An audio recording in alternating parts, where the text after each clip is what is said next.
Bienvenidos a la unidad número 2, cápsula 1, de la asignatura Salud y Protección de Derechos. Esta unidad se denomina Estrategias para la Prevención en Salud. Como les había comentado anteriormente, mi nombre es Jorge Céspedes Torres, soy enfermero docente de la Escuela de Salud del Instituto Sucomex. Bueno, en esta unidad vamos a ver estrategias para la prevención de salud y buscamos que ustedes sean capaces de desarrollar protocolos y estrategias de prevención en salud junto con la detección de la vulneración de derechos hacia las personas. Los objetivos conceptuales de esta unidad buscan que usted sea capaz de reconocer los conceptos generales asociados a la prevención en salud, identificar las distintas formas de prevención de enfermedades y el impacto de las mismas a nivel nacional, describir actitudes y prácticas que promueven el buen trato en distintos ambientes desde la ética profesional. Como objetivos procedimentales tenemos que buscamos emplear la prevención de salud a través de una intervención temprana en posibles situaciones de conductas de riesgo, relatar la aplicación de las políticas y programas de actuación frente a la vulneración de los derechos, y preparar argumentos basados en las normativas y programas vigentes, en relación con la vulneración de derechos y los ambientes del bien tratar desde la ética profesional. Los objetivos actitudinales de esta unidad se basan en incorporar en su práctica profesional el buen trato y el enfoque de derecho para la protección de situaciones que vulneren los derechos de las personas.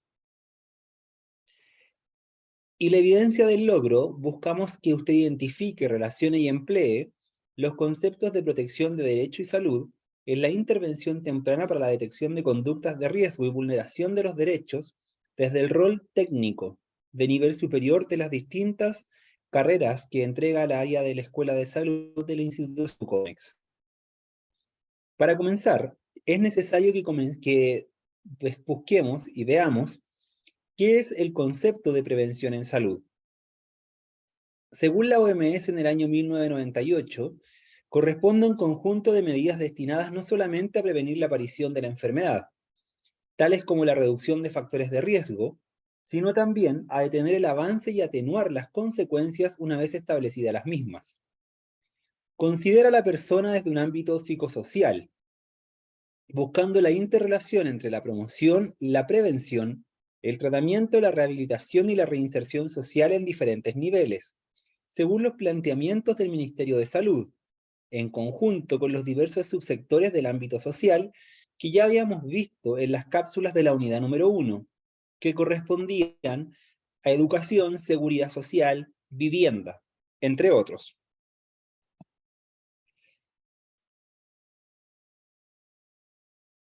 Es importante asociar que la prevención en salud considera factores claves que están relacionados con la persona como un ente único, biopsicosocial, la familia, que es el agente y la unidad en la cual se inserta una persona, y finalmente la comunidad, en la cual se inserta la persona y la familia como tal.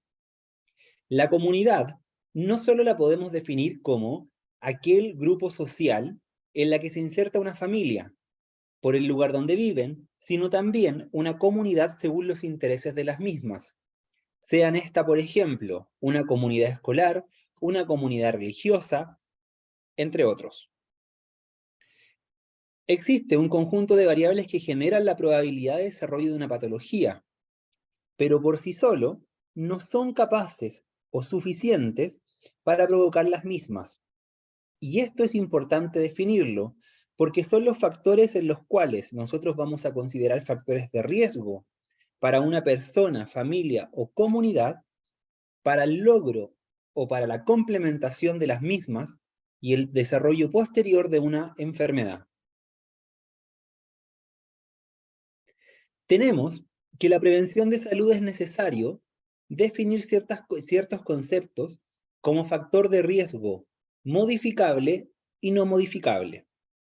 Consideraremos un factor de riesgo como cualquier factor capaz de producir una enfermedad, pero que no es capaz de producirla por sí sola, sino que deben darse un conjunto de manifestaciones para que ésta pueda producirse. Será un factor de riesgo modificable entonces, un conjunto de factores o características que afectan a una persona, a la familia o a la comunidad, y que son susceptibles de lograr un cambio en diversos niveles, minimizándolo o eliminándolo como tal, mediante una serie de intervenciones del equipo de salud y los subsectores asociados. Son ejemplo de esto el sedentarismo y la obesidad. Por otro lado, se dan factores de riesgo no modificables, aquel conjunto de factores o características que responden a una individualidad de una persona, de una familia, de una comunidad, pero que no logran tener un cambio pese a las intervenciones del equipo de salud. Por ejemplo, edad, genética, sexo. Nos referimos a no modificable porque por más que nosotros intentemos actuar en este tipo de factor de riesgo, la edad de una persona no puede ser cambiada, así como tampoco la genética con la que proviene. Finalmente, la conducta de riesgo es una forma específica de conducta de la cual se conoce su relación con una susceptibilidad incrementada para una enfermedad específica o para un estado de salud deficiente, según la definición de la Organización Mundial de la Salud en el año 98.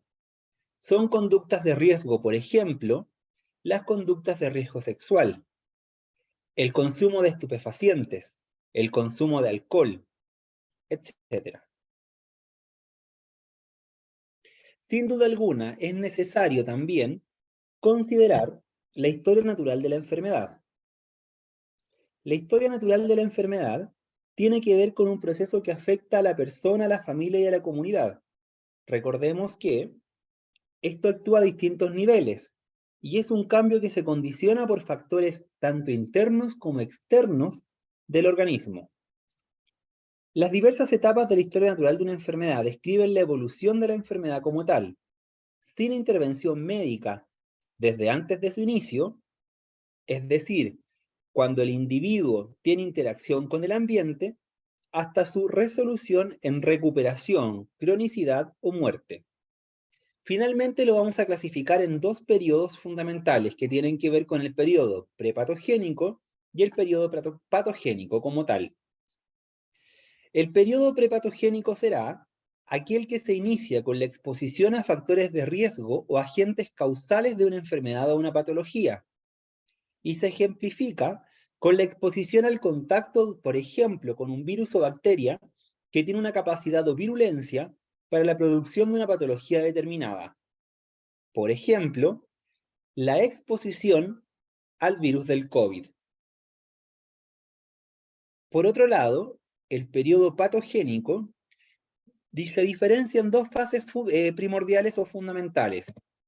Una guarda relación con la etapa inicial, que básicamente es la etapa asintomática, en la que corresponde a la fase en la cual la persona todavía no presenta ninguna manifestación como tal de la patología.